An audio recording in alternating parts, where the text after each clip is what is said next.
At the presidential palace, diplomats and a compliant political establishment gather for an oath-taking. The new man to know is General Kiani. He was head of the security services. Now he's head of the army, the ultimate power in Pakistan's 60-year history. Musharraf's days in army uniform are over.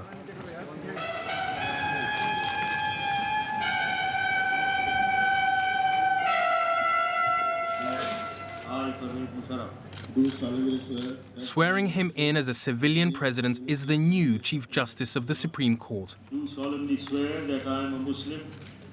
Among the diplomats and politicians, a space for judges willing to attend, while fellow judges and the sacked Chief Justice are locked up under house arrest. Almighty help and guide me. Ameen.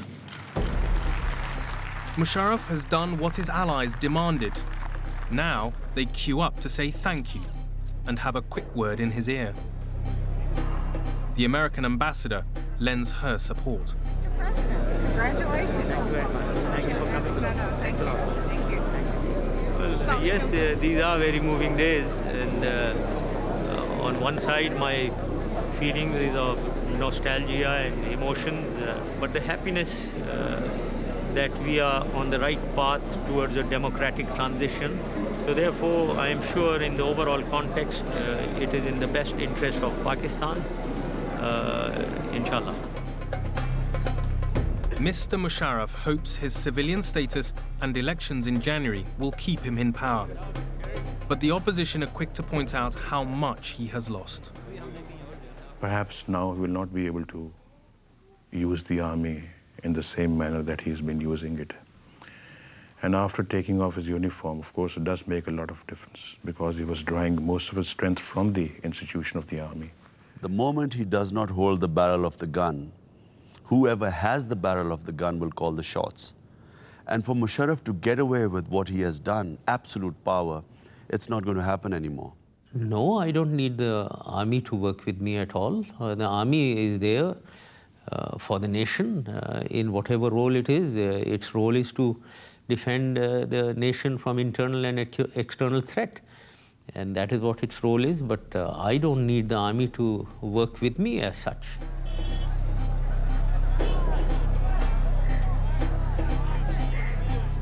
President Musharraf has presided over a 5-year boom in the economy, which began after 9/11. But memories are short, and on the street, times are hard. There are no customers, no business. It's getting worse. Everybody's anxious. It's expensive.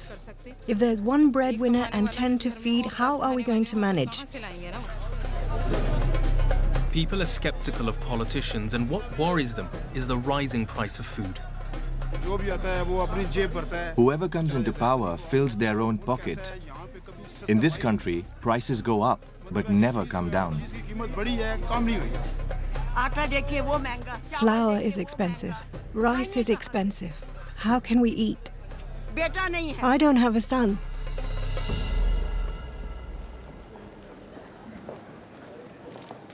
Back at the presidential palace, Musharraf gets ready for his weekly question and answer show on state-run television.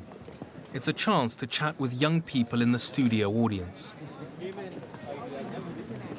हर चीज घी महंगा हो रहा है Indian oil company को पिछले हफ्ते जो है वो उन्होंने मना कर दिया मनमोहन सिंह ने कि आप प्राइस जो है ना इंक्रीज नहीं कर सकते हैं बोरो करें बैंक से You know, एक सेकंड अभी मैं बताऊं 15 दिन के बाद हमारी बढ़ जाती है Okay.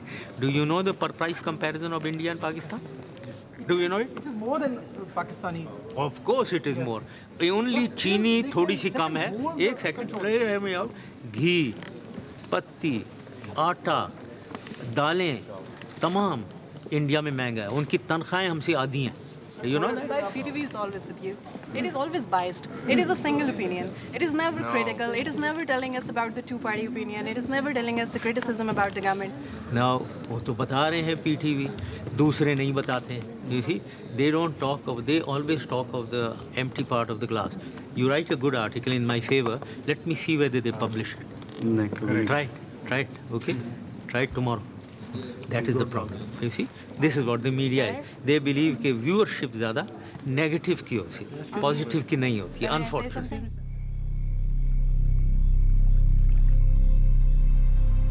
In the far north of Pakistan, negative news has been all too common. The fertile Swat Valley is a popular tourist destination, but the prosperous local economy has been disrupted by Taliban-style militants. Towns and villages have been overrun by armed supporters of a local firebrand cleric in his 30s, Maulana Fazlullah. He wants to enforce Sharia law. His vigilantes have attacked video shops and the offices of the mayor. The army has moved in to restore order, but has faced tough resistance. Captured soldiers and civilians suspected as government spies have been beheaded. Corps Commander General Massoud highlights the way the militants have used Sharia law to appeal to ordinary people. The movement folk in this area are never given any share in inheritance. So he actually told them that this is your right. And those women became so much, I would say, influenced by him that they started providing him not only the financial support in the form of providing all their dowry, gold and ornaments, they started sending the children to his school. So he became a symbol. And slowly and steadily he became an icon for the downtrodden people. What are the main tactical difficulties that the army or the armed forces face here in trying to combat? The basic difficulty essentially is because it's a very densely populated area. So the conventional military operations cannot be undertaken. Without a lot of collateral damage. Without a lot of collateral damages.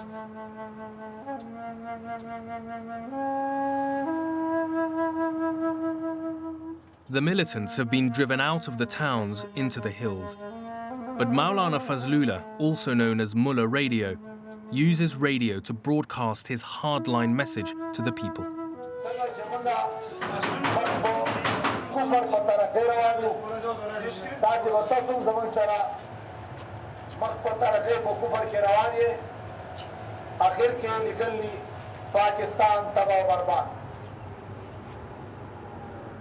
Maulana Fazlullah, FM radio is a tool which he has used to shape the environment which is in his favor. He tells them that we, an army which is non-Muslim, which is fighting on behalf of USA. But now that we are endeavoring to jam his message, and instead of Fazlullah giving his messages, we give our messages. After dark, I join the army on their night patrol. A blown-up truck is a reminder of the militant suicide attacks. Back at the Malakand base, the army have struck lucky and captured Uzbek fighters.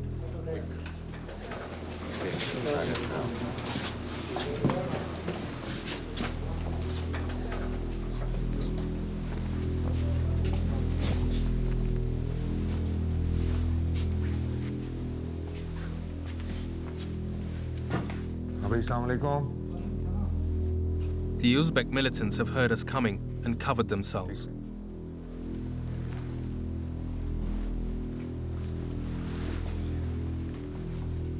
But these men are still being interrogated and are thought to be innocent and will soon be released. America fears the spread of militancy could endanger Pakistan's nuclear arsenal. It's therefore critical that for now, President Musharraf is in control.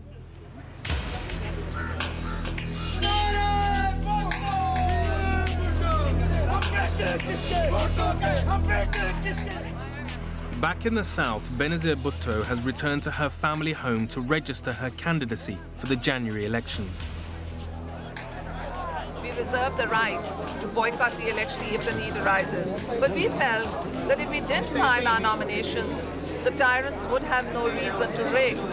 So to show that they were frightened of the people, that they did not have any support, it was important for us to challenge them in their own field. It can no longer be Musharraf alone. What is the next step that can bring about an orderly transfer? Under the Constitution, I can serve a third term, but under General Musharraf's illegal amendments passed by a puppet assembly, I cannot.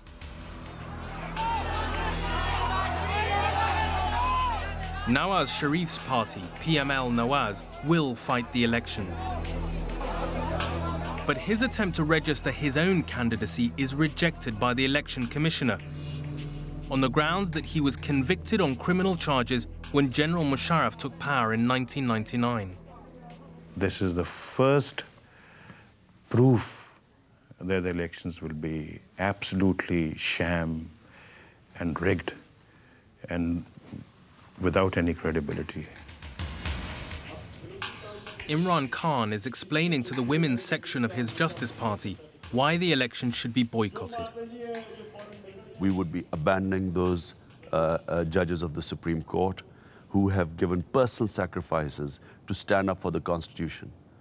And if we fight these elections, we will legitimize General Musharraf's emergency, which was against the Constitution, as he has admitted it himself.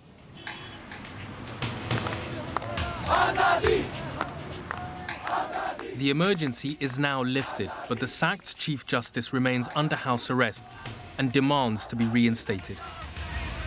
I have got no personal vendetta. I have got any personal enmity with anyone. I'm not that type of man. Why I cannot work with him? If all the actions which were taken from 3rd November to onwards are declared illegal, are taken back by the President, then of course everything will be resolved in an amicable manner. Despite the demands of the Chief Justice and his supporters, President Musharraf is pushing ahead with his election plans. It is up to these political leaders who should look at Pakistan and place Pakistan first, above self and above their narrow political interests. Then we'll be able to come out and take the nation forward. And that means what? Let's go on to the election process. Election will be fair and transparent. I would like to try to work with anyone who comes to power after the elections. Certainly, and I'm quite I interact with people quite well. I'm not such a trouble creator.